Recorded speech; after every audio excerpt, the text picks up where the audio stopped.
Bismillahirrahmanirrahim. Assalamualaikum warahmatullahi wabarakatuh.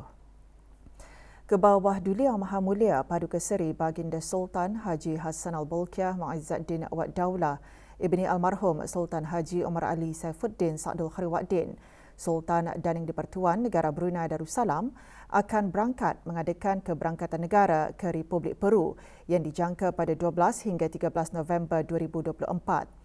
Keberangkatan ini adalah buat julung kalinya baginda mengadakan keberangkatan negara ke Republik berkenaan. Semasa di 5 Peru nanti, Kebawah Duli Yang Maha Mulia Paduka Seri Baginda Sultan dan Yang di-Pertuan Negara Brunei Darussalam antara lainnya akan mengadakan perjumpaan bersama Puan Yang Terutama Dina Ercilia Boluarte Zigara, Presiden Republik Peru, bagi mengesahkan kembali hubungan dua hala dan seterusnya menitik beratkan lagi kerjasama dalam bidang yang saling menguntungkan kepada kedua-dua buah negara. Negara Brunei Darussalam dan Republik Peru menjalinkan hubungan diplomatik sejak 1 Jun 1990. Selepas keberangkatan negara tersebut, Kebawah Duli Yang Maha Mulia akan berangkat menghadiri Asia Pacific Economic Leaders Meeting AELM ke-31 pada 15 hingga 16 November 2024 di Lima dengan Republik Peru selaku hos ekonomi di bawah kepimpinan Puan Yang Terutama Presiden Republik Peru. Dengan bertemakan Empower, Include, Grow APEC 2024 bertujuan untuk memupuk kerjasama ekonomi dan teknikal yang lebih besar dalam kalangan ahli-ahli ekonomi APEC. Bidang-bidang keutamaan bagi mesyuarat kali ini termasuk menggalakkan pertumbuhan inklusif dan saling berkaitan melalui perdagangan dan pelaburan, memajukan inovasi dan pendigitalan bagi menggalakkan peralihan kepada ekonomi formal dan global dan memastikan pertumbuhan mampan untuk pembangunan berdaya tahan. Peru sebelum ini pernah mempengerusikan APEC pada tahun 2008 dan 2016.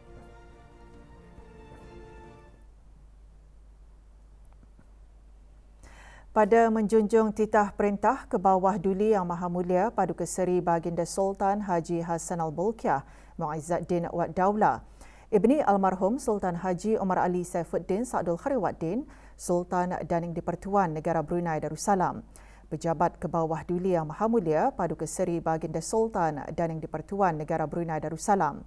Dengan ini memaklumkan bahawasanya Kebawah Duli Yang Maha Mulia Paduka Seri Baginda Sultan Haji Hassan Al-Bolkiah Mu'izzuddin Wad Daulah, Sultan dan Yang di-Pertuan Negara Brunei Darussalam, dengan amat sukacitanya telah mengurniakan nama kepada cucunda baginda iaitu anak anda kepada Yang Teramat Mulia Paduka Seri Pengiran Anak Puteri Fadzilah Lubabul Bolkiah binti Kebawah Duli Yang Maha Mulia Paduka Seri Baginda Sultan Haji Hassan Al-Bolkiah Mu'izzuddin Wad Daulah dan Yang Amat Mulia Pengiran Suami Abdullah Nabil Mahmud Al-Hashimi dengan nama Yang Amat Mulia Pengiran Anak Dania Rahmatul Bolkiah binti Pengiran Suami Abdullah Al-Hashimi.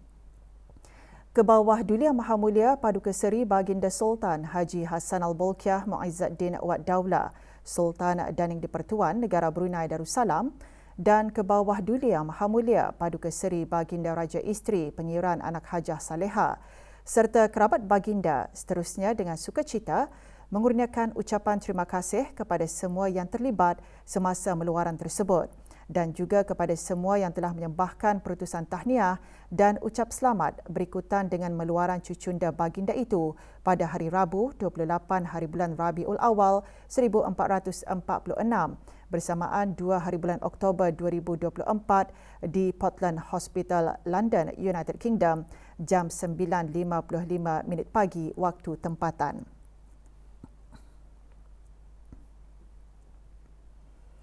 Yang Teramat Mulia Paduka Seri Pengiran Anak Puteri Hajah Masna binti Almarhum Sultan Haji Omar Ali Saifuddin Sa'dul Khairuddin, Ambassador at-Large di Kementerian Hal Ehwal Luar Negeri, berangkat mengadakan lawatan ke Republik Filipina pada 5 hingga 7 November 2024 bagi memperingati ulang tahun ke-40 hubungan diplomatik antara negara Brunei Darussalam dan Republik Filipina. Turut mengiringi Yang Teramat Mulia sepanjang lawatan ke Republik Filipina ialah Yang Amat Mulia Pengiran Lela Cetria Sahibun Najabah, Pengiran Anak Haji Abdul Aziz bin Pengiran Jaya Negara Pengiran Haji Abu Bakar. Pada 6 November, Yang Teramat Mulia berangkat melawat galeri The Artistry of the Philippines Textiles di National Museum of Anthropology. Galeri tersebut mempamerkan tekstil tenunan tangan tradisional orang asli dan komuniti kebudayaan rakyat Filipina. Pada sebelah petang, Yang Teramat Mulia dan First Lady Luis Araneta Marcos, isteri kepada Tuan Yang Terutama Ferdinand Romualdez Marcos Jr., Presiden Republik Filipina, berangkat menghadiri majlis resepsi bersempena ulang tahun ke-40 hubungan diplomatik antara negara Brunei Darussalam dan Republik Filipina. Yang Teramat Mulia dan First Lady juga menyaksikan pertunjukan fashion bertemakan Brunei Darussalam Philippines, The Fabric of Friendship di Shangri-La Hotel, The Fort.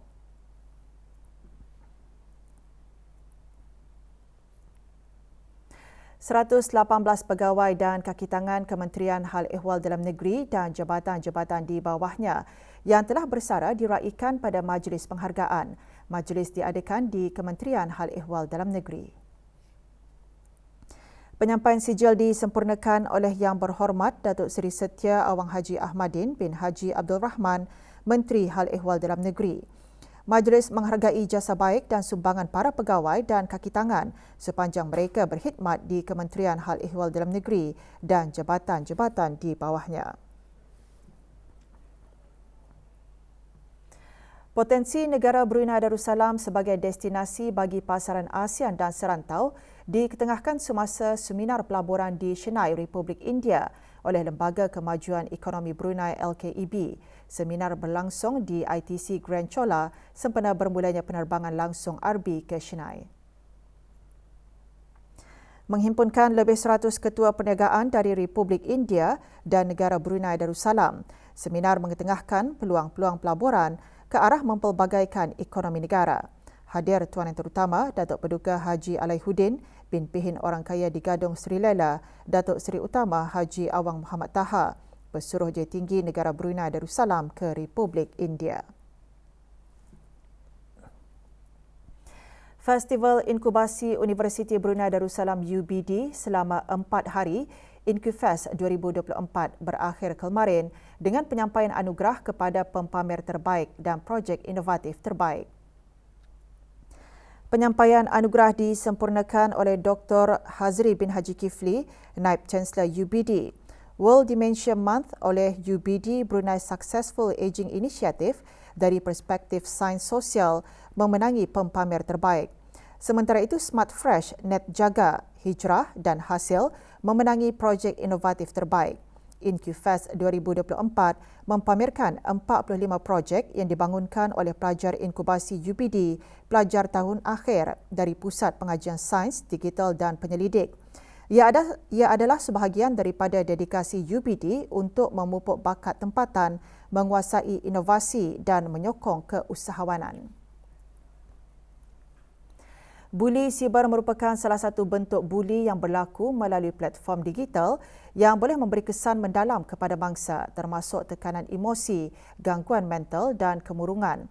Oleh itu, program Minggu BEST iaitu Bantu, Empati, Sayangi, Tanggungjawab dilancarkan kemarin oleh Kementerian Pendidikan sebagai inisiatif berterusan membendung dan mencegah gejala buli agar tidak berlaku dalam kalangan pelajar di sekolah. Majlis pelancaran program berlangsung di Pusat Tingkatan 6 Sengkurong. Pelancarannya disempurnakan oleh Dayang Hajah Marina Cek binti Bujang, Pengarah Sekolah-Sekolah Kementerian Pendidikan. Antara pengisian program, forum bertajuk Buli Siber dari Perspektif Sivil dan Syariah. Ia diharap dapat melahirkan pelajar dengan pribadi dan akhlak baik selain pendedahan mengenai bahaya dan kesan buruk buli siber. Program dianjurkan bersempena Hari Antarabangsa menentang keganasan dan buli di sekolah termasuk buli siber. Dewan Bahasa dan Pustaka melalui bahagian penyelidikan, dokumentasi dan pengiktirafan mengungkayahkan bual bicara bersama Duta Bahasa. diadakan bersempena Pesta Buku Brunei dan Bulan Bahasa. Acara tersebut sebagai platform memberikan ruang dan peluang kepada duta bahasa berkongsi pengalaman dan pemikiran ke arah memartabatkan bahasa Melayu di peringkat negara dan antarabangsa. Acara diadakan di Stadium Tertutup Kompleks Sukan Negara Hassanal Bolkiah, Berakas. Hadir Dayang Hajah Hairaini binti Haji Awang Damit, pemangku pengarah Dewan Bahasa dan Pustaka.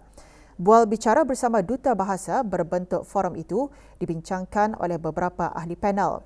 Dengan adanya acara seumpamanya, diharap dapat memotivasi dan menarik perhatian masyarakat untuk sama-sama memberikan sumbangan serta berusaha mengembang luaskan penggunaan bahasa Melayu dalam apa jua cara termasuk dalam bidang kesenian dan penulisan.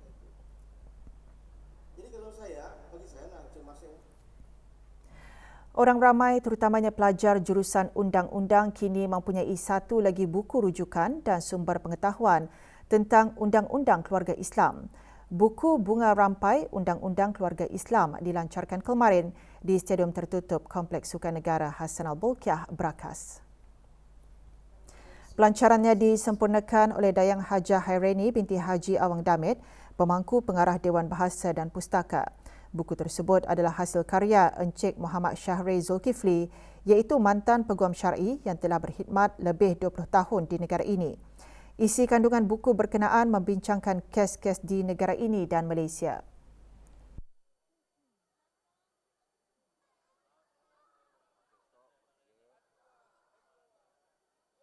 Buku ini ditulis oleh beliau, mengambil masa hampir 5 tahun untuk disiapkan.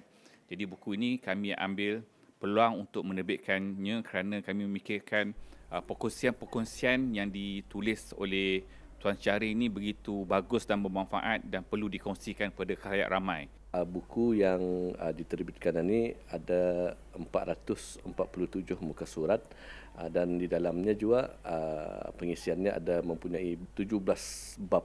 Ya, yang mana ianya mempunyai topik-topik yang tertentulah yang boleh dijadikan bahan rujukan, terutama kepada macam mereka ataupun para pelajar yang mengamalkan ataupun orang belajar dalam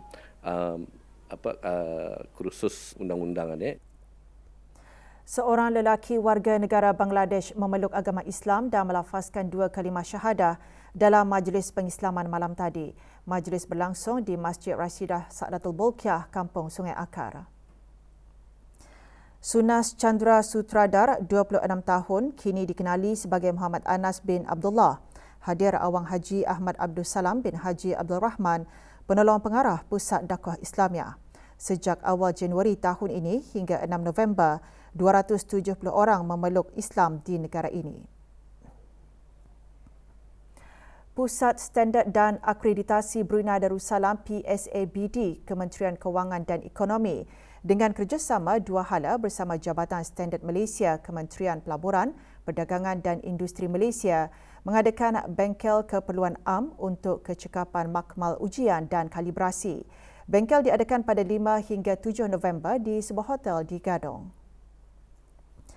Perasmian bengkel disempurnakan oleh Dayangku Hajah Nadiah Anashita binti Pengiran Datuk Paduka Haji Abu Bakar, pemangku pengarah PSABD. Bengkel dilaksanakan bersempena dengan Hari Akreditasi Sedunia 2024 dan ianya merupakan salah satu usaha mempromosikan budaya kerja berkualiti bagi makmal-makmal ujian dan kalibrasi tempatan.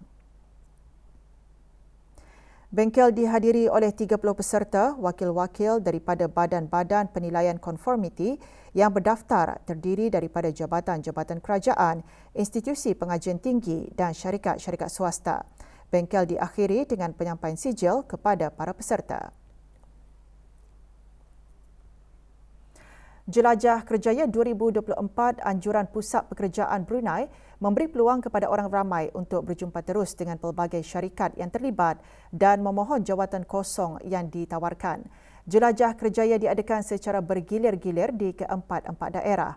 Bagi daerah Blyth, acara diadakan di Dewan Kemasyarakatan Kampung Pandan Kuala Blyth dan disertai oleh lebih 50 buah syarikat swasta dengan lebih 1,000 jawatan kosong ditawarkan. Pada 11 dan 12 November, Jelajah Kerjaya akan diadakan di Dewan Kemasyarakatan Seri Kenangan, daerah Tutong. Bagi daerah Temburong pula akan diadakan pada 13 November di Dewan Belalong, Kompleks Dewan Kemasyarakatan Mukim Bangar. Di daerah Brunei dan Muara, Jelajah Kerjaya bakal diadakan pada 14 hingga 17 November di Dewan Munawarah Bangunan Setia Point. Sepanjang jelajah kerja ini diadakan, secara keseluruhannya ada dua keutamaan, iaitu memfokuskan kepada pameran kerja yang mana syarikat-syarikat akan menawarkan peluang-peluang pekerjaan kepada pencari kerja tempatan. Itu pertama. Kedua ialah temuduga secara terbuka. Jadi yang dua aktiviti ini diadakan di tiga daerah, iaitu di daerah Belait, di daerah Tutong dan di daerah Temburong. Manakala di daerah Brunei dan Muara nanti insya-Allah akan diadakan pelbagai aktiviti lagi